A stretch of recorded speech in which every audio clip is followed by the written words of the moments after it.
मुंबईतल्या नगरसेवकांवर ठाकरे गटाकडून नवी जबाबदारी सोपवण्यात आली। बाळासाहेबांच्या जयंतीनिमित्त विविध कार्यक्रमांचं आयोजन करण्यात आले। संपूर्ण राज्यभरात विविध कार्यक्रम घेतले जाणार।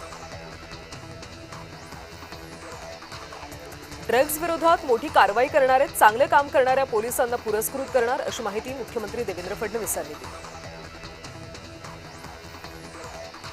खराशी आर्थिक संबंधांचा आरोप नीलम गोऱ्हे यांनी फेटाळले। कुठल्याही भोंदूला न भेटल्याचा नीलम गोऱ्हे यांनी दावा केला।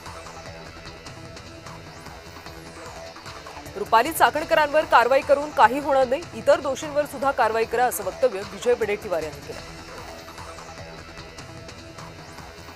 पार्थ पवार यांनी शिवतीर्थ निवासस्थानी राज ठाकरे यांची भेट घेतली। दोघांमध्ये 1 ते 1.5 तास चर्चा झाली असून भेटीचं कारण अस्पष्ट।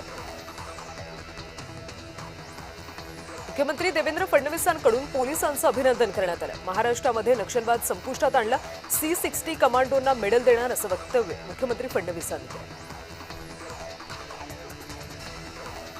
पीएनजी उपलब्ध असून न घेतल्यास एलपीजी बंद होणार, पुढच्या 3 महिन्यात पीएनजी जोडणीवर भर देणार असं वक्तव्य अन्न आणि नागरी पुरवठा मंत्री छगन भुजबळ यांनी केलं। खरात प्रकरणातल्या मुख्यमंत्र्यांचं काम कौतुकास्पदच आहे। महाराष्ट्राचं प्रशासन अतिशय उत्तम काम करते असं वक्तव्य खासदार सुप्रिया सुळे यांनी केलं। निष्पक्ष चौकशीसाठी तुषार दोषी रजेवर आहेत अशी माहिती मुख्यमंत्री देवेंद्र फडणवीस यांनी दिली। सातारा प्रकरणानंतर तुषार दोषी यांना सक्तीच्या रजेवर पाठवण्यात आले।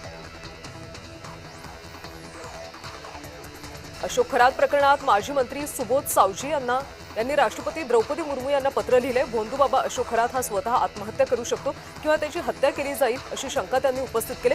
अशोक खरात यांनी खरं सांगितलं तर केंद्रातले आणि राज्यातले अनेक बडे अधिकारी तसंच राजकीय नेते अडचणीत येण्याची शक्यता आहे असं सुबोध सावजी यांनी म्हटलं।